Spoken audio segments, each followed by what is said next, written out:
I'm very happy to be talking with our very special guest, one of my favorite all-time artists, Mr. Robin Hitchcock. I probably don't need to tell you, but as a quick refresher, Robin Hitchcock has been releasing his surrealist rock and roll for 6 decades now, as both a solo artist with his bands The Soft Boys and The Egyptians. His latest album is Shuffle Mania, which is getting great reviews. He's in town for a couple of shows at Zebulon. Hello, Robin Hitchcock. Welcome to the SoCal Sound. Hey, Gary, how are you? I'm doing pretty well. I'm very happy to be hanging out here with you today. Nice to see you again after all this. Yes, yes. I know you've been doing a lot of traveling. How is the road treating you these days? The road is almost identical to how it was, but the me it's treating is a little bit older and more decrepit, so just have to be a bit more careful, I suppose, these days. You know how it is. I believe I do. Now, I've noticed a theme in some of your album and song titles. There's the man with the light bulb head, the man who invented himself, the man upstairs, the man downstairs, the balloon man, of course, and the new one is the shuffle man from the new album, Shuffle Mania. Can you tell us who is the shuffle man? What is Shuffle Mania? Well, the shuffle man is the imp of change. He's like the Hungarian who goes in a revolving door behind you and comes out ahead of you. He is the person who says, sort of, take any card, and then suddenly one's in your hand.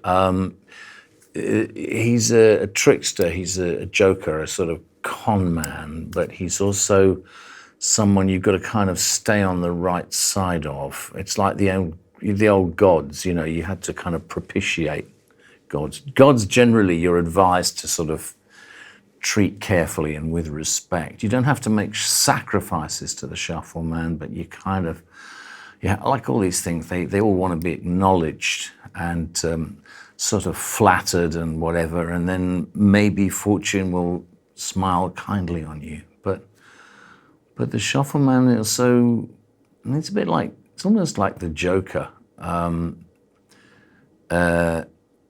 Is he benign or is they benign? Half of them is, It depends which way you're holding the playing card up. Gotcha. And he's Hungarian, you say?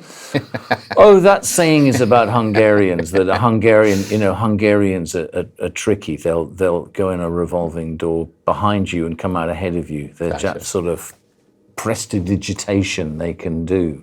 The shuffle man, whatever the shuffle man's, its wit is much quicker than one's own, yeah. Well, good to know. When I listen to it again, I'm glad to have that in mind. You recorded this new album, Shuffle Mania, during the lockdown in many locations around the world with many special guests, including Johnny Marr, Brendan Benson, Sean Lennon, to name a few. How did the recording go during the crazy time that we are hopefully getting out of? Well, the recording was just done in my house in East Nashville. My bit was. But then their bits were all done where they were locked down in their compounds and modules across the world. So you had, Davy Lane down in Melbourne, Australia, and Sean Lennon up in upstate New York, and Brendan Benson was actually just 2 miles from me up the road in Nashville. So some of them were quite local. Pat Sansone, who's in Wilco, also did quite a lot of work on it to begin with. Pat and Brendan were local, but then other people were thousands of miles away. Kimberly Rue in Cambridge and Johnny Marr in Manchester. Annalisa Fruchtal was over in Oslo. But they were all stuck at home, so they had this lovely paradox that whilst nobody could go anywhere, they couldn't get away either. So I sat there with my cats, Ringo and Tubby, just writing these songs and doing the basic guitar vocals, and then I'd just send them off to people. Then eventually they all got mixed in Cardiff, South Wales, by Charlie. And we did, because we were over in London for a while, so one song was done at Abbey Road, Socrates in Thin Air. But the drums were done in Texas, and the guitar was done in Cambridge. So, almost no song on that record was done in one continent. I'm proud to say that's my contribution to rock that year. This crazy world these days. everywhere and nowhere. Yeah. We just heard one of the songs that you did acoustically that Sean Lennon was a guest on. I know, obviously, you're a big fan of John Lennon. It must have been great to work with Sean. Did you know him prior to the recording? Yes, Sean's one of those people I met on Twitter. He introduced himself He must to be me a on fan, Twitter. I'm sure. He's into psychedelia, and he's a connoisseur of the music his father made at that period, and others like Syd Barrett and the Sid, Pink Floyd, and all of that. So I saw Sean's band Delirium playing in New York a few years ago, and they started with Astronomy Domini, the first song off the first Pink Floyd album, which I used to do in the Soft Boys, and they ended with Tomorrow Never Knows. Nice. So I thought, okay, he's obviously, he's got the pedigree. We had a jam. He's a really good drummer. He plays drums on that track. Right. And a load of other things, sort of keyboards and sort of tropical noises and vocoders, and I'm not entirely sure. He's playing about 5 or 6 different things. They all turned up with different things. Johnny Marr plays quite a lot on In the Life of Scorpio. He's playing the drums and the piano and things I didn't know he played, but that's what he sent back to me. I didn't really ask people to do anything specific. I just sent them the songs and saw what they sent back to me, whatever they felt they could do to it. Very cool. Which was fun. Yeah, excellent. The song with Sean is One Day. It's being scheduled, which sounded great, the acoustic version. Thank you. Yeah. I know you had a big birthday recently, the big 7-0. Yes, over the waterfall.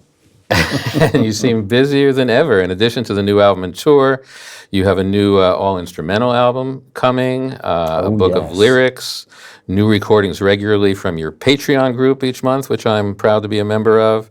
You've got the Tiny Ghost record label with your lovely and talented partner, Emma Swift. You're a painter. I think it's safe to say you are an overachiever. Wow. You look great as well. Have you been drinking from some special fountain? How do you do it? How do you keep all this up? Fountain of indie rock. Yeah, I still listen to the Beatles twice a day. Yes, and a moisturizing campaign. I think Emma has an awful lot to do with everything. Once the pandemic kicked in, within 2 weeks, she had us doing that weekly show, which is now live from Tubby's house. Right. But that was live from Sweet Home Quarantine, which is basically her and me chatting and me playing a few requests and her harmonizing. she's a fantastic singer. Beautiful. So she's on that record as well. And she put out her Blonde on the Tracks album. We had Tiny Ghost as a sort of little merchandising thing, but it wasn't very serious. But then she put out, her Bob Dylan, finished her album of Dylan covers, again, within 3 weeks of lockdown. We got a little Zoom machine and worked out how to use one track at a time, and because we're both fairly technophobic. She got that going, she got Patreon going, her record did very well. And the rules all changed in Patreon, so you suddenly found that you could be a record company at home. Again, you couldn't see anybody, but you could order stuff. We had a pressing plant in Norway who did a very reasonable rate and got them to us within 6 weeks. So there we were, mailing this stuff out to people we couldn't see via people we couldn't touch. Someone would come around with a mask and you'd hand them things. And so then I decided to do Shuffle Mania, because she got the distribution in place. But Shuffle Mania, the queue to press records had gone up to 10 months. So that album was actually ready nearly a year before it came out. Wow. Whereas Blonde on the Tracks was really quick. So sorry, these are the facts that preoccupy the family head, along with, Ringo and Tubby and keeping the menagerie going. Yeah, we're insanely busy. It's true. Well, that's great. That's great. I mentioned you have an instrumental album, Life After Infinity. Tell me about that one. Life After Infinity. Well, I've been playing instrumentals for longer than I've been writing songs. You know, starting in the late 60s, I'd do these sort of faux Indian guitar noodles, which was sort of fashionable then, really. People like Roy Harper and the Incredible String Band and George Harrison, all that, you know, crudely called Indian-esque stuff. Mm-hmm. And I've just been doing that for about 50 years or so. And Em said, well, why don't you record it? You can just, it wouldn't be that hard. You've got the label. I've got the label. And we've also, but I had a few bits I'd officially composed. So some of it was improvised, but it's improvisations I've been doing for years.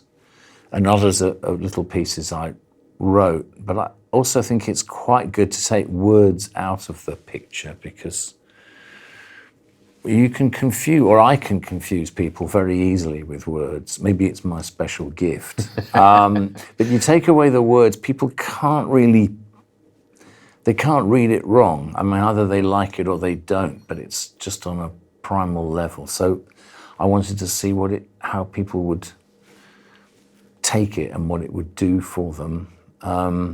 I love it. I love playing it. I hope people like listening to it. But that's coming out pretty that's soon. physically arriving like in a couple of weeks, I think. Yeah. Look forward to checking that out. Oh God, it's on coloured vinyl. You know, Oh, it's my goodness. fantastic. It's on cassette.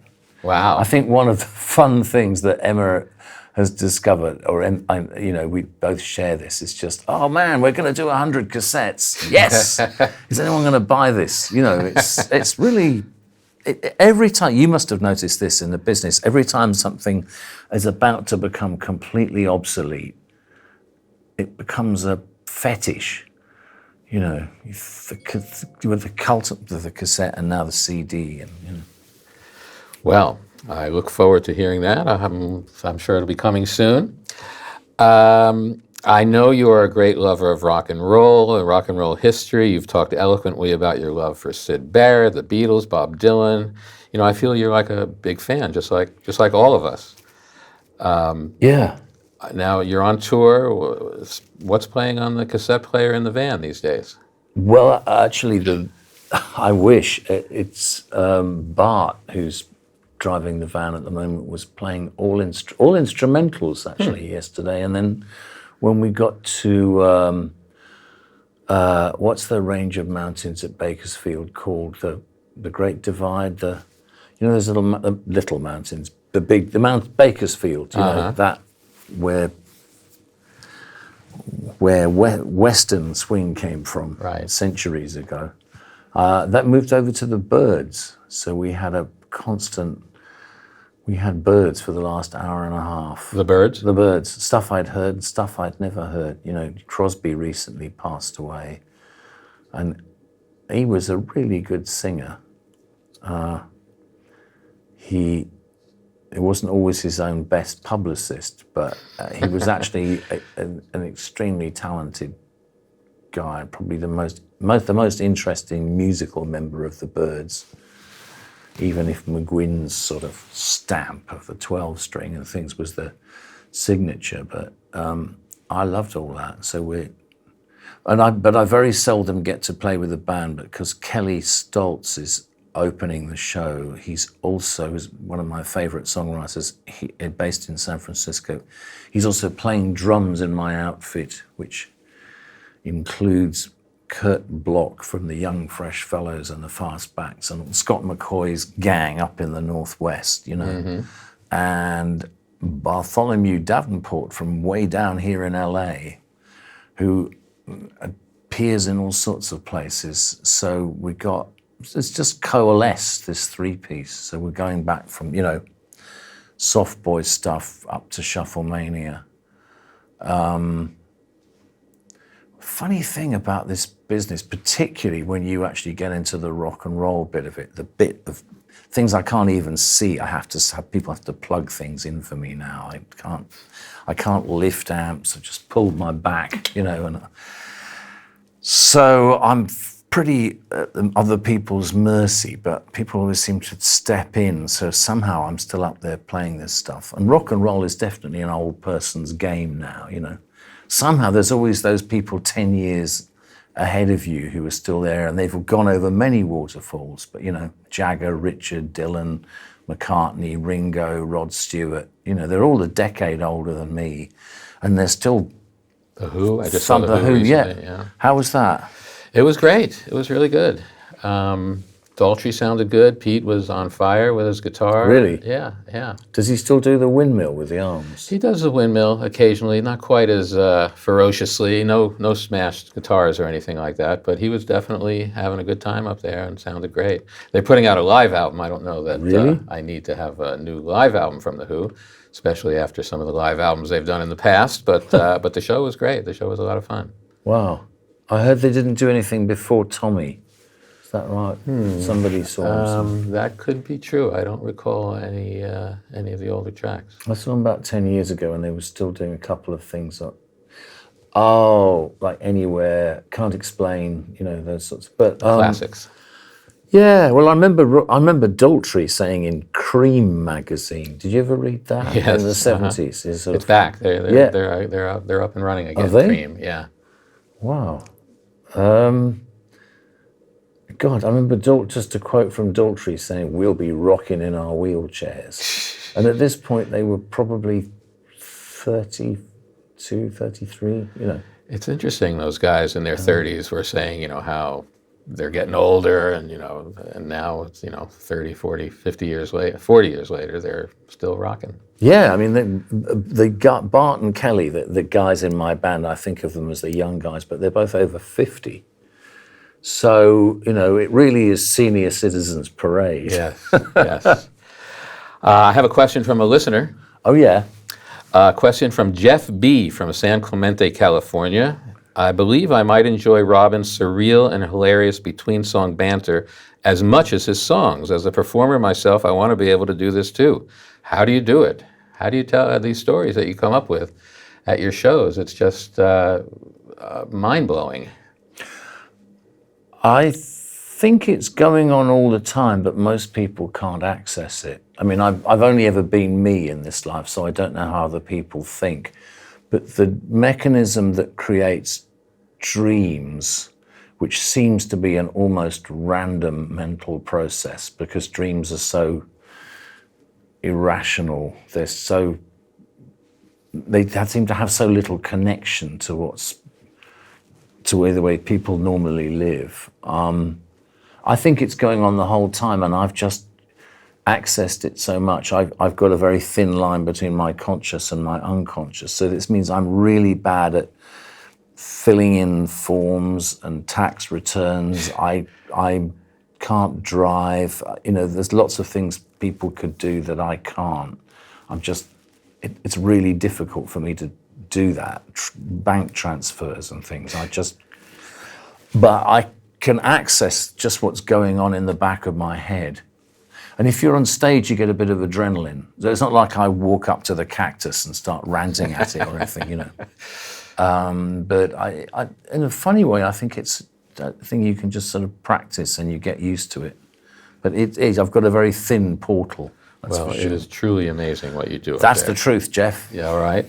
Now, these last two questions, I visited the artificial intelligence bot. You familiar with these bots that can write a song for you or write a book for you? Yeah. So I said, I'm looking for some questions for Robyn Hitchcock. And they came up with a couple of things. They've never asked me a question before. Well, I'm going to ask them. What do they say? Your music is known for its whimsical and surreal lyrics. Can you talk about your creative process and how you come up with your songwriting ideas? And this is from a bot, for a Yes. bot. Okay, bot. Well, you have access to all the known information in the world. It's like the Tower of Babel in the old story. So all you have to do is access everything and then randomize it. And if you don't like that, you simply prune it down until you do like it. So you start with chaos and you make a little bit of order. And I'm sure a good bot could do it as easily as me. Okay. And finally, from the bot, What do you hope audiences take away from your music, and what do you hope your legacy as a musician will be? My legacy as a musician, I hope, will be that if artificial intelligence replaces us or comes to be our dominant partner in the next 20 or 30 years, my songs will fit perfectly in there, and all those iPhone 27s will go around whistling Madonna of the Wasps. And furthermore, they'll all be able to write songs like me, and so the way I write songs will actually become the legacy of human songwriting, along with, of course, all the other songs. Right. But my process will fit into how they do it. So that's why they ask me those questions. Thank you so much. You know what a big fan I am. And I love you. You're a great artist, and thanks for talking to us. Give my best to Emma and Tubby and Ringo. And, I totally will. I've got to text them in a minute. Excellent. And take good care of yourself, and let's keep in touch. Gary. It's lovely to see you. Right on. Likewise. See you later. Robin Hitchcock, the new album is Shuffle Mania, yes. And it's out on the world-famous Tiny Ghost Records. And thank you again, Robin Hitchcock. Thanks, Gary.